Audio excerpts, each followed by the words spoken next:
अब उनको लग रहा है कि महाराष्ट्र और झारखंड भी नहीं जीत रहे, तो ये बौखलाई हुई भाषा बोल रहे हैं, खिसियानी बिल्ली खंबा नोचे। ये नफरत की पराकाष्ठा है। राहुल गांधी कहते हैं कि मैं मोहब्बत की दुकान चलाता हूं। मोहब्बत की दुकान की भाषा ये है कि जहरीला सांप है, भाजपा मार देना चाहिए। ये तो पराकाष्ठा है। पहले इन्होंने धर्म के आधार पर देश का विभाजन किया, अब जातियों में बांट के फिर देश के टुकड़े टुकड़े करना चाहते हैं।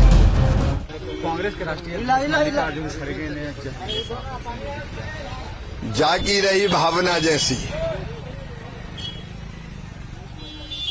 ये नफरत की पराकाष्ठा है। राहुल गांधी कहते हैं कि मैं मोहब्बत की दुकान चलाता हूं। मोहब्बत की दुकान की भाषा ये है कि जहरीला सांप है, भाजपा मार देना चाहिए। ये तो पराकाष्ठा है। नफरत से भरे लोग ये खुद देश में नफरत फैला रहे हैं।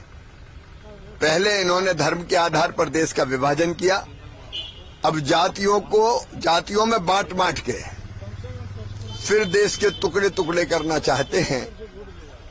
लेकिन भारत की जनता इस नफरत का जवाब देगी। भारत में तो ये कहा है हमारे ऋषियों ने, वसुदेव कुटुंबकम, विश्व बंधु भारत प्रेम का संदेश देता है।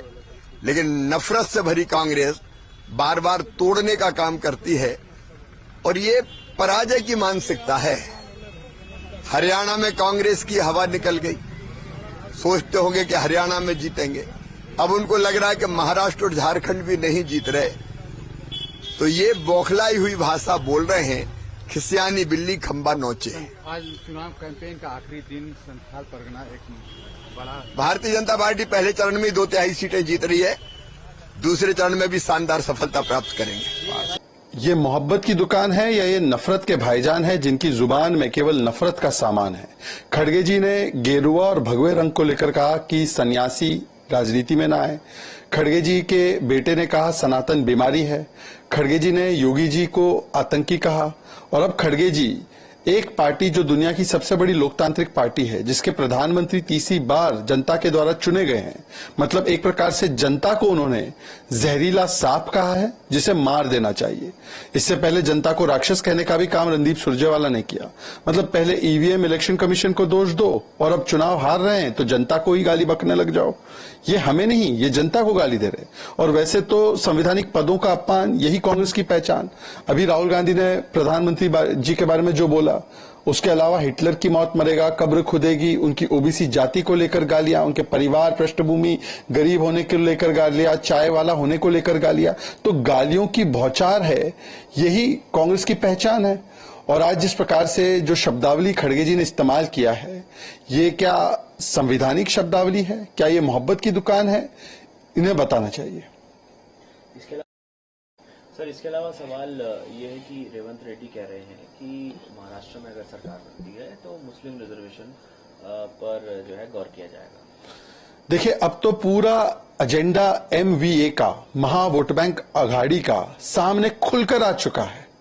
जो उलेमा बोर्ड बोल रहा था, जो 180 मुस्लिम तंजीमें बोल रही थी, जो ऑल इंडिया मुल्ला पर्सनल लॉ बोर्ड, मुस्लिम पर्सनल लॉ बोर्ड बोल रहा था कि हम शरिया चाहते हैं, संविधान नहीं चाहते, वही जुबान कांग्रेस बोल रही है। कांग्रेस बोल रही है कि हम आंबेडकर जी के संविधान के खिलाफ जाकर धार्मिक आधार पर मुसलमानों को आरक्षण देंगे, जैसे हमने तेलंगाना में दिया है।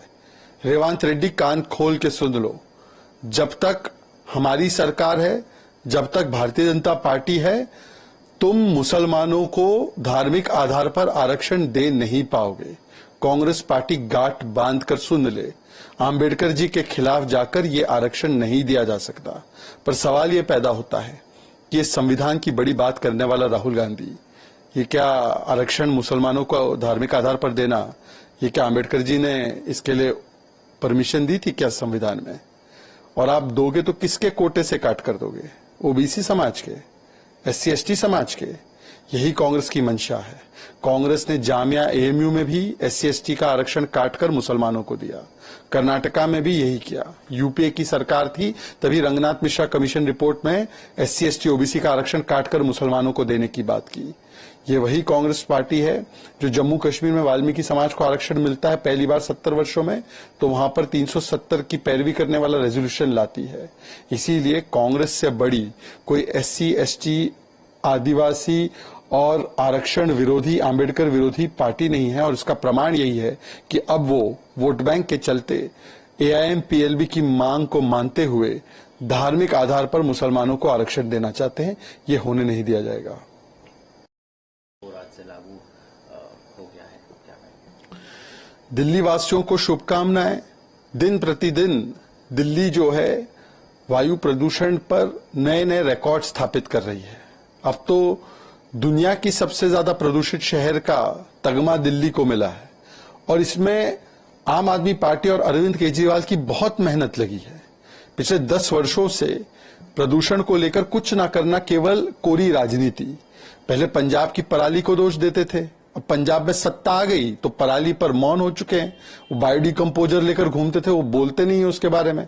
7,000 से ज्यादा घटनाएं पंजाब की पराली की जलने की हो चुकी है। आज दिल्ली की स्थिति देखिए। क्या दिल्ली में प्रदूषण दिवाली की वजह से हो रहा है? क्या दिल्ली में प्रदूषण यूपी हरियाणा के लोगों की वजह से हो रहा है? दिल्ली का प्रदूषण अंदरूनी कारण से हो रहा है। उस पर एक शब्द नहीं, उस पर एक काम नहीं। 450-500 पार AQI हो गया। ग्रैप 4 लागू होना मतलब कि कंस्ट्रक्शन पे पूरी तरह से रोक लग गई। अब सोचिए वो कंस्ट्रक्शन वर्कर्स का क्या होगा, उनकी दिहाड़ी कहां से निकलेगी? स्कूल वगैरह जाने के लिए बंद कर दिया गया है, बच्चों को घर में बिठाकर रखना पड़ेगा। बुजुर्ग जो है, लोग जो है वो वॉक के लिए पार्क में नहीं जा सकते। सेहत बनाने का तो दूर, बाहर निकले तो वो हवा से आपकी सेहत और बिगड़ जाएगी। और यही चीज यमुना को लेकर, पानी इतना प्रदूषित, 8,000 करोड़ खर्च पैसे, परंतु टॉक्सिक फोम गया नहीं। 25 तक ये लोग डुबकी लगाने वाले थे। अब तो मैं नहीं, बीजेपी नहीं, कैलाश गहलोत बोल रहे हैं कि प्रदूषण पे और यमुना पर फेल हो गए हम। उनकी भी बात नहीं मानते। तो ये जहरीली राजनीति है आम आदमी पार्टी की, जिसकी वजह से आज दिल्ली वासियों को इतना भुगतना पड़ रहा है। कैलाश गहलोत जी का इस्तीफा ये प्रमाण है कि आम आदमी पार्टी का कैसा सियासी धर्मांतरण हुआ है। ये आम आदमी पार्टी नहीं, ये केजरीवाल खास पार्टी बन चुकी है। ये स्वराज से अब शराब पे आ चुके हैं। ये अन्ना की उंगली छोड़कर लालू के गले लग चुके हैं। ये हम छोटे घर में रहेंगे, छोटे घर में रहेंगे जी कहने वाले अब शीश महल में रहने लगे हैं। हम कांग्रेस से हाथ नहीं मिलाएंगे जी से कांग्रेस की गोद में बैठने वाले हैं।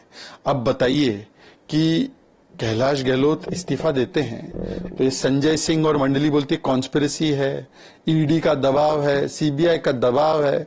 अरे भाई इतने भ्रष्ट थे तो कल निकाल देते, उनको परसों निकाल देते। आप रुके क्यों थे? आप